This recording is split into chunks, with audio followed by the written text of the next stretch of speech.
Hello and welcome. What a week it has been. The biggest vaccination effort in history has begun with the UK, the first to clear the use of a shot from Pfizer and BioNTech, which the companies say stops 95% of the coronavirus infections. With Pfizer's latest approvals, our global fight against the novel coronavirus pandemic looks a lot more promising than it did before. The race is now on among nations around the world to roll out coronavirus vaccines. Back home this week, Prime Minister Modi asserted that a COVID-19 vaccine could be ready within weeks in India. Yet, today, the Haryana Health Minister Anil Vij, who took the trial dose of a COVID vaccine very publicly just a few days ago, tested positive today. So what do you need to know to keep yourself safe and to keep your loved ones safe? Well, we're trying to keep you best informed, well informed.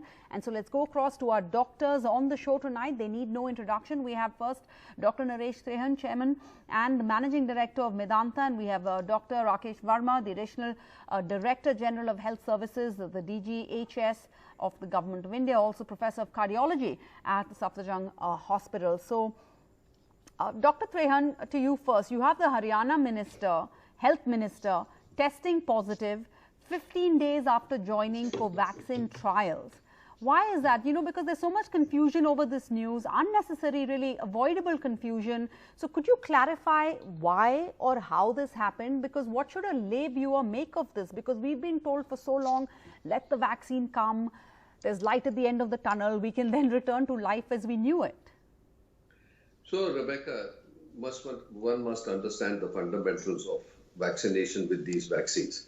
They are all the vaccines on the market today or potentially on the market today are two-dose vaccines. Yeah.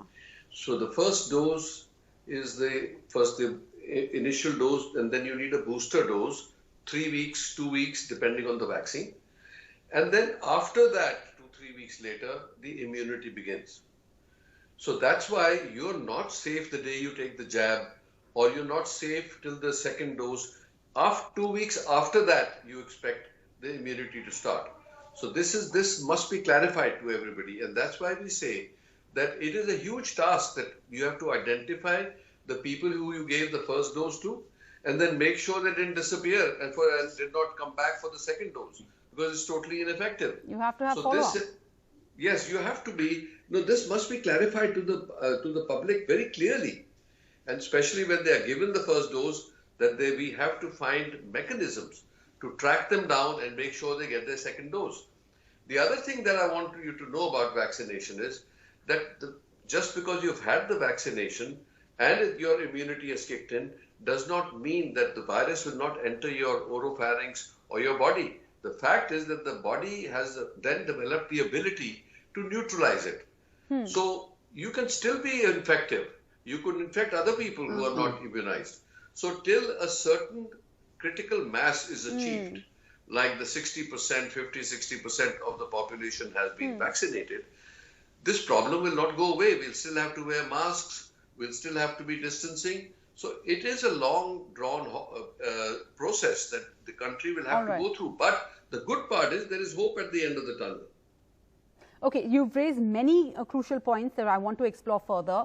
But first then, Dr. Rakesh Verma, since the vaccine is in 2 doses, then should the Haryana Health Minister, no less, was he not advised properly by doctors? Because if you're going to be part of a scientific study, such a critical, important one that's being watched so closely, I mean, should the minister have been in quarantine or under study until he got the second dose? Similarly, once we all start getting the first dose, do we have to stay home to make sure we don't get the coronavirus in the process in the weeks between the first and second dose? Sarah, your question is very pertinent and very relevant. I'm happy that you raised such a question on your forum. See, the first dose, as Dr. Trehan Sahab has very clearly said, triggers a body's defense process. And it's not an on-off phenomenon like you switch on the light in the car or in the home. It will just switch on like that. Body takes some time to identify that virus or virus product, and then onwards it starts building its own defense. The wall or any house, anything cannot be carried in one day. The body requires a slow process. It identifies, yes, this is the enemy, and I have to build up defense against it. It takes some time.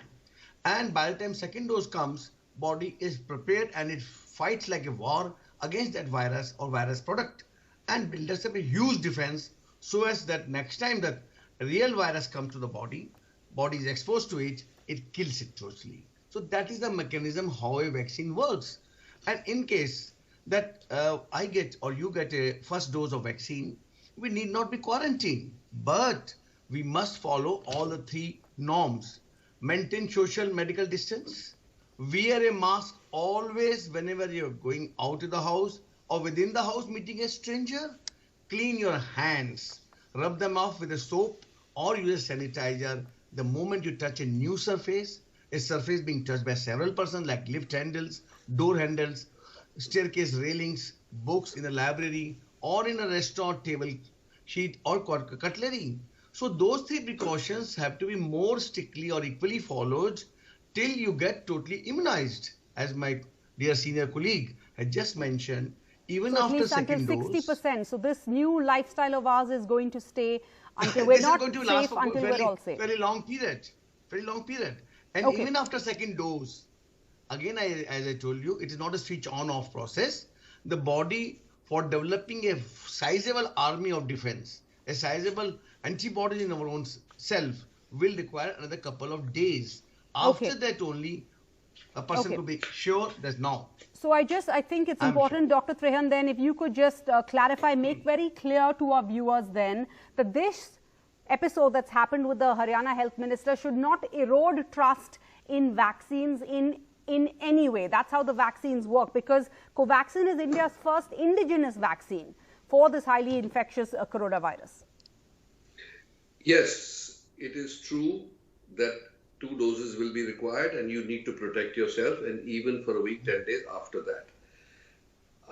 To clarify, the Haryana Chief Minister, the Health Minister, knew that, but you know their public life demands are such that he's been exposed all the time. So unfortunately, in the middle of all this, he got exposed and he's contacted it. But that does not mean that it should mislead the public.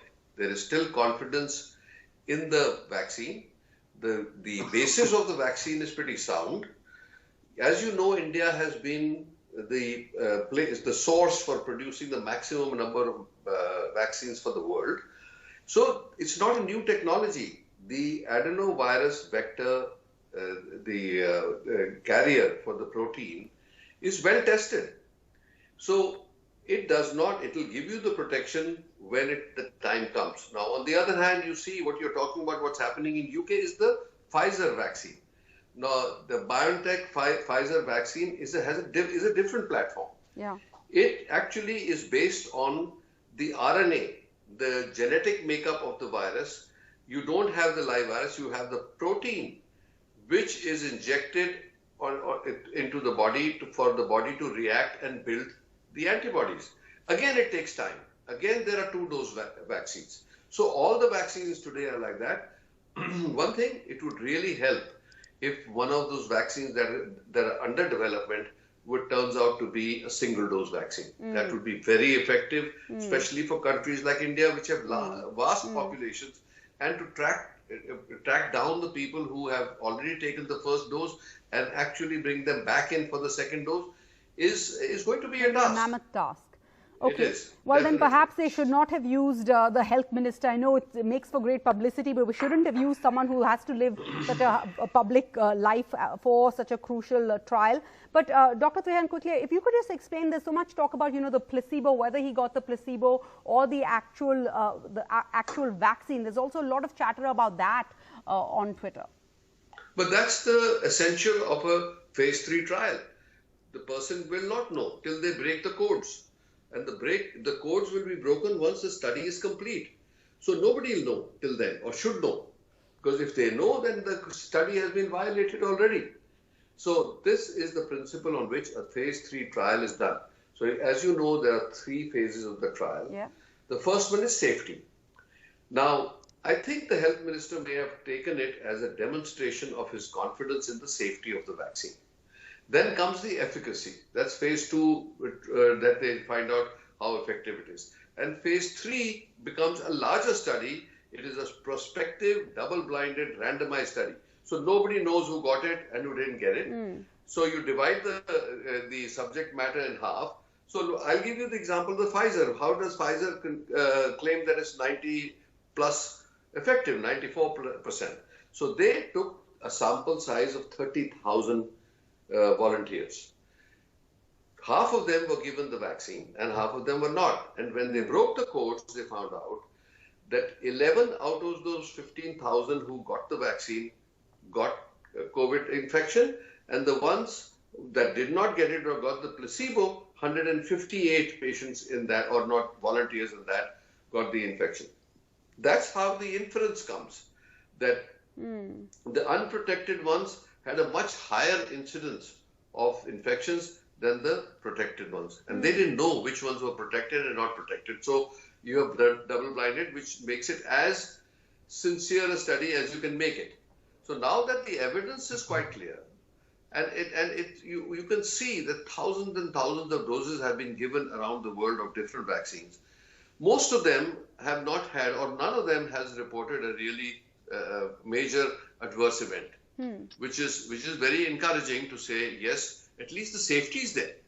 Now, even if it is not as effective as you think it may be, but the fact is that it will give you immunity for some time at least.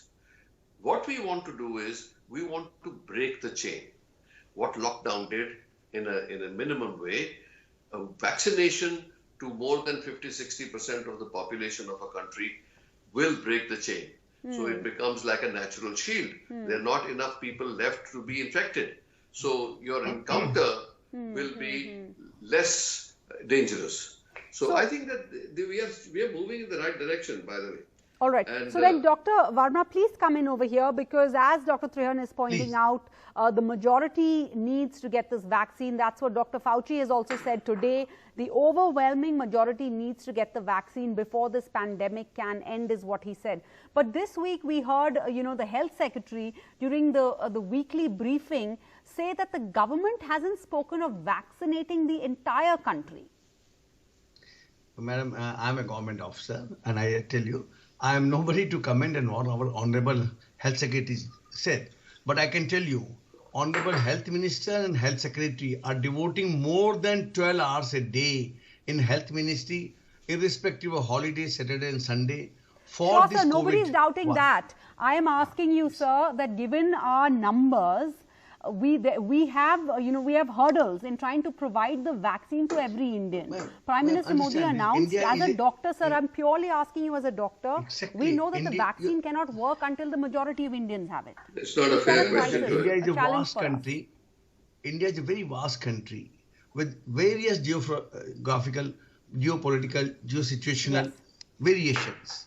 From far east to far west, the temperatures are different, humidity is different, and population density is different, education levels are different, education language is being different. In India, every 50 kilometers dialect changes, and every 200 kilometers language changes. So those all kind of things are being considered at the highest level in the government, and government is fully conscious of its responsibility, and government, I assure you, will discharge its responsibility with full benefit to all the population. I remind you very politely that our Honorable Health Minister, Honorable Shri Harshvardhan Saab, is a polio man. He got polio eradicated it from this subcontinent. Correct. And polio, polio was a huge challenge in itself, because we had to vaccinate children. Here we have to vaccinate the entire population. So we just want to acknowledge the challenges that India faces. Dr. Trehan, then let me ask you, this may be a silly question, I'm not sure. Are there any studies, we talk about antibiotics, you have to complete the entire dose. Would there be any studies, because like you point out, there's a challenge that somebody could take the first dose and then either they disappear or they're not aware they have to take the second dose. Could there be a problem, any side effects that if you have one and don't have the second? No, I don't think so. Okay. I don't think that is a it will negate. But the fact is they will never get the immunity because they didn't complete the dosage. So it's an aborted effort, that's all. But the more important thing is, when you talk about the Health Secretary's announcement, he was actually alluding to the fact that you don't have to vaccinate the whole country to start getting relief.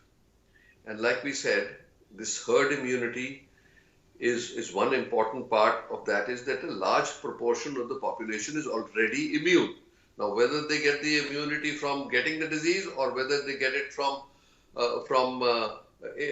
vaccination, that's a matter of, doesn't matter. The ultimate thing is once we reach that stage of 60%, we'd be okay. Now, it is a humongous task. Nobody underestimates that. We are population, like my colleague was just talking about, how diverse a country we have, how we do it. But you know something, what's the challenge which is worse here than polio? Is polio was an oral vaccine. It's 2 drops. And anybody and everybody could get involved. This is an injectable 2-dose vaccine. So it has a challenge with, and you're talking about storing it at some of the some of them are like -70. So, but the AstraZeneca, which holds promise for India, and then the Bharat Biotech one, and even the Sputnik, they can be stored at a less severe temperature. Correct. So which is like a refrigerator level. But you'll have to get people who know how to give an injection. Sure. Because it's injectable. And each vial comes in a multi-dose. It's not like you draw one and you go. So you need a fresh syringe, fresh needle. You need to multi-dose draw, somebody who needs to draw it. If doctors have to be, and nurses are the ones who are authorized today, we are training many other people, and let's see how they get authorized. But the point is, it'll be like a chain. Somebody loads the syringe, hands it to the doctor who does the antiseptic and gives the jab. So the efficiency of the deliverer of the vaccine becomes 3 times, because he doesn't have to pick up the vial again, draw again, then go there, throw that, then come back here again. So there are many ways of trying to mitigate this problem. And there are, the distribution is going to be the biggest problem. Yeah. And then storage and making sure that it did not degenerate because of some failure of refrigeration. Cold storage, yeah. Yeah, because so then many that challenges. Yeah, then it gives you false hope, and then it's not so nice. So we'll need a huge amount of army of people who will be supervising all this, making sure the logistics are okay, making sure that the storage is okay, and then also there is a dark side to this, that people will start want to get it done as fast as they can get it. Everybody's talking about it already. So people may start cutting corners here, there, trying to do things. So you'll have to even guard the vaccine. It's like the election. You'll have to actually provide security, that there's no, the wanton elements getting involved in this. So I think that there are many aspects, but it'll be worked out. In spite of all that, I'm sure India can meet the challenge. India can meet the challenge. Yes, I think so, because we have a determined government, a determined workforce. If you look at it, it's 9 months. The frontline workers have not flinched. I mean, they've gotten sick, doctors have died, workers have died, but they have not given up the fight. This is very remarkable. Gives a huge character of that workforce that has stood there at the risk of their life, day and night, at the risk to the families, and still fighting. This is amazing. I never thought we could last that long. And many, despite even not being paid their salaries, as we've done many. Yeah, that's unforgivable. That's a different matter. Dr. Rakesh Verma, then let me ask you, sir, what about those who've already had COVID? Because we have 96 lakhs Indians who've had COVID. I think 55 million at least in the world. Do they also have to have a vaccine, or do they already have antibodies? Exactly. Very good question that you asked, Sarah. I'm very happy that you raised this query. Now understand, unlike other diseases, like somebody developed a polio, lifelong immunity. Somebody developed smallpox, lifelong immunity. Chickenpox, fairly long immunity. But this is a new disease. This is a very new disease. And we heard certain stray reports about reinfection also. On your own media, you publicize those and discuss those issues. Somewhere in some centers in Gujarat, another centers in Bombay, and some centers in Far East, where people developed second COVID infection within a span of a couple of months.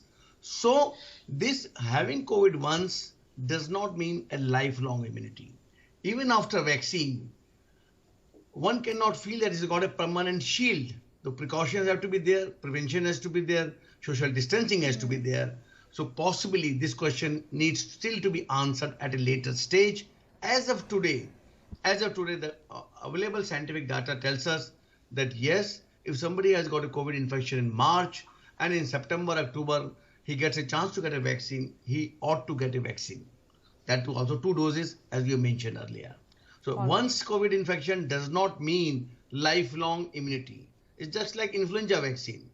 Every year one has to get an influenza vaccine. Yeah. Okay. So I hope that clarifies your query, that even those who 96 lakh, 95 lakh, those who got the COVID infection, sometimes in March, April, May, or up to October, possibly have to be lined up, have to queue up, or have to enroll themselves for a vaccination of COVID as and when, as early as available.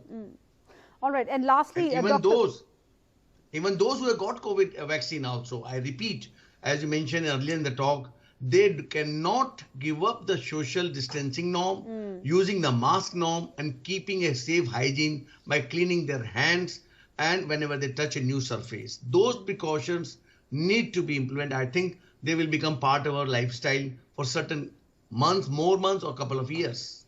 We're certainly here to stay. Dr. Trehan, last question to you then, since we're talking about, I mean, we have 96 lakh people, Indians, who've already contracted the coronavirus. So can we talk a little bit about post-COVID care? Because for the past few months, we've been talking about what we need to do to prevent getting it. But now, for all of those who have gotten it, what advice would you give them? So that depends on 2 things. One is your vulnerability. That means what your age and other comorbidities were. The second is we were healthy and got a sort of a mild case. Now what has come, we are learning as we go along, because this has not happened before. So what we are learning very clearly is that the virus is not only affecting the lungs. It is affecting, we have found it in the kidneys, in the liver, in the heart tissue. So we did a study at Medanta where we all are recovered patients from COVID. We did echocardiography on them and look at other parameters to see did they get any effect on their cardiac status. So a full 20% of the population studied has some effect, very mild to quite severe. There are people whose heart function has gone down to 25% from normal, 65%. There are people who are showing tachycardia. There are people who are showing a little swelling in the fibers. So full 20% will have. So what we are saying now is that post-COVID, your lungs, your heart should definitely be checked out to see if there's any residual effect. And then there are remedies for it. So I'll give you an example. There are young people, how it came to our attention was young people with mild infection drop dead while exercising, not knowing that their hearts had their inflammation. So we have designed the full package to figure out who's the ones who have to exercise more caution, who are the ones who can go back to life faster than the others. Post-COVID care, equally important. We cannot rest on your, I mean, once you've gotten it, you can't, you really need to follow up. Thank you so much. I think, Dr. Trehan, as you said, we are learning as we go along. So thank you, Dr. Rakesh Verma. Thank you, Dr. Naresh Trehan, for helping clarify some confusions, some doubts, some questions that we may have about the coronavirus still. Thank you. Good night.